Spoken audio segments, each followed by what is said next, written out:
मैनपुरी के किशनी थाना क्षेत्र के गोकुलपुर गांव के निवासी सोहबीर यादव ने अपने परिवार के अपने दो भाई, अपनी एक नई नवेली भाभी, अपने जीजा और अपने दोस्त समेत कुल 5 लोगों की निर्मम बेरहमी से धारदार हथियार से काटकर हत्या कर दी। सोहबीर यादव ने अपनी पत्नी और अपनी मामी पर भी वार किया, लेकिन वो दोनों बच गए। इन सभी घटनाओं को अंजाम देने के बाद सोहबीर यादव ने खुद को भी गोली मारकर सुसाइड कर लिया। नमस्कार, आप सभी का स्वागत है एक नई सच्ची घटना के साथ। आज की घटना में हम बात करेंगे उसी मैनपुरी के हत्याकांड की, जो अभी लोगों की जुबान पर एक चर्चा का विषय बना हुआ है। चारों तरफ इस घटना की चर्चा हो रही है। तो चलिए विस्तार से इस घटना के बारे में जानते हैं। आखिर क्या ऐसी परेशानी थी, क्या ऐसा कारण था कि एक भाई इतना निर्दयी हो गया कि उसने अपने ही भाई, अपने ही परिवार के लोगों की इस तरीके से बेरहमी से काट काट कर हत्या कर दी। मैनपुरी के किशनी थाना क्षेत्र के गोकुलपुर गांव के निवासी सुभाष यादव के घर खुशियों का माहौल था, क्योंकि उनके बेटे सोनू की शादी की रिसेप्शन पार्टी चल रही थी। चारों तरफ खुशियों का माहौल था, लोग नाच गा रहे थे, पार्टी एंजॉय कर रहे थे, खा पी रहे थे। एक दूल्हा एक दुल्हन की पहली रात थी और वो बहुत ढेर सारे सपने सजाए हुए थे। लेकिन वहीं दूसरी तरफ सुभाष यादव का बड़ा बेटा सोहबीर यादव एक अलग ही धुन में मस्त था। हालांकि किसी को भनक भी नहीं लग रही थी कि वो किसी घटना को अंजाम देगा या उसके मन में कुछ अलग सा चल रहा है।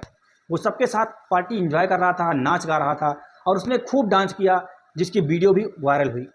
लेकिन एक तरफ लोग बताते हैं कि वो शादी में या शादी के दिन बहुत जल्दी बारात से भाग के घर आ गया था और वो घर में आकर अपने हथियार को या बोले देसी फरसे में धार लगा रहा था। मतलब कि उसके मन में पहले से प्लानिंग चल रही थी, पूरी एक सोची समझी चाल थी। उसने पूरा एक प्लान बना रखा था कि उसे कब क्या और कैसे करना है। रिसेप्शन वाली रात को उसने घर में जो खाना बना था उसमें उसने क्या किया कि कुछ नशीला पदार्थ मिला दिया और जिसे घर के लोगों ने खाया और खा के वो लोग सो गए। उसके बाद सोहबीर यादव ने अपना काम शुरू कर दिया और उसने अपने भाई सोनू, उसकी बीवी सोनी और अपने एक छोटे भाई भुल्लर, अपने जीजा और अपने भाई के एक दोस्त की उसी फरसे से काट काट कर निर्मम बेरहमी से हत्या कर दी। उसने अपनी सो रही पत्नी और अपनी मामी पर भी उसी फरसे से वार किया, लेकिन वो दोनों बच गई और जिसके बाद वो घर से भाग गया और उसने अपने आप को भी गोली मारकर सुसाइड कर लिया। सुबह होते ही जैसे ही ये बात घर वालों को पता चली, चारों तरफ मातम ही मातम हो गया, चारों तरफ शोर शराबा शुरू हो गया और ये खबर धीरे धीरे आग की तरह पूरे क्षेत्र में फैलती चली गई। परिवार के अन्य लोग रो रहे हैं, चिल्ला रहे थे, बिलख रहे थे और पुलिस आई। पुलिस ने भी अपना काम शुरू किया, छानबीन। अमर उजाला में छपी एक रिपोर्ट के अनुसार आरोपी के पिता बताते हैं कि आरोपी सोहबीर मानसिक रूप से बहुत परेशान था। वो कर्ज में डूबा हुआ था और बहुत ज़्यादा कर्ज में डूबा हुआ था। उसकी आदत खराब हो गई थी, वो जुआ और नशे की लत में परेशान था। वो बार बार अपने घर वालों से पैसे मांगता और घर वाले उसे पैसे नहीं दे रहे थे।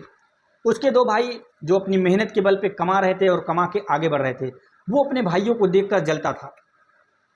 वो अपने परिवार वालों से पैसा मांगता था और परिवार वाले उसे पैसा नहीं देते थे, जिसके चलते वो बहुत ही परेशान था। घर में शादी का माहौल था, छोटे भाई की शादी तय हुई थी, जिसके कारण भी वो परेशान था कि घर वाले मुझे पैसा नहीं दे रहे हैं और शादी में इतना सारा पैसा खर्च करेंगे। वो अपने पिता के पीछे पड़ा था कि उसे पैसा दो, पैसा दो।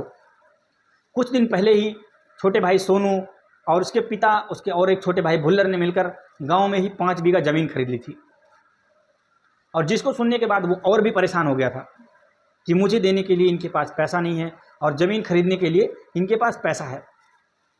ये सभी बातें उसके दिमाग में घूम रही थी और घर बना चुकी थी। ये सब बातें धीरे धीरे उसे दीमक की तरह खाए जा रही थी और उसने अपनी भाई के शादी में एक बहुत ही बड़ा प्लान बनाया। आरोपी के पिता बताते हैं कि शादी में उसे बुलाया भी नहीं गया था, लेकिन फिर भी वो खुद से आया और वो एक सोची समझी चाल के तहत आया उसके मन में ये पूरा प्लान तैयार था कि उसे क्या करना है, कब क्या करना है और कैसे करना है, और ये सब करने के बाद उसे क्या करना है। और ठीक उसी तरीके से वो शादी में आता है, वो पूरी शादी को एंजॉय करता है, लेकिन साथ साथ वो अपनी पूरी प्लानिंग को, अपनी पूरी तैयारियों को एक अलग तरीके से कर रहा था। वो हथियार लाता है, हथियार पे शान रखता है और किसी को भनक भी नहीं लगने देता है कि वो ऐसा कुछ करेगा। लोगों को लग रहा था कि वो भी शादी में एंजॉय कर रहा है, लेकिन शादी हो गई, रिसेप्शन हुआ, लोग खा पी लिए। उसके बाद उसने अपनी पूरी घटना को अंजाम दिया और उसने अपनी छोटे भाई सनी, उसकी बीवी सोनी, अपने छोटे भाई भुल्लर, अपने जीजा और अपने भाई की दोस्त की धारदार हथियार से काट के बेरहमी से निर्मम हत्या कर दी और उसके बाद खुद भी गोली मारकर हत्या कर लिया। एक भाई इतना निर्दयी कैसे हो सकता है? मैं तो ये नहीं सोच पा रहा हूँ कि वो अपने ही सगे भाइयों को कैसे मौत के घाट उतार सकता है। खैर, आप इस पूरी घटना के बारे में क्या कहते हैं, आप क्या जानते हैं, कृपया हमें कमेंट बॉक्स में ज़रूर बताइए। और अगर आपको ये जानकारी पसंद आई हो, आपको हमारी वीडियो पसंद आई हो, तो आप हमारे चैनल को सब्सक्राइब करो, हमें सपोर्ट करो, ताकि हम आगे भी आपके लिए एक ऐसी नई नई जानकारियाँ, ऐसी नई नई बातें लाते रहें, आपको बताते रहें। फिर मिलते हैं एक नई वीडियो के साथ, तब तक के लिए जय हिंद।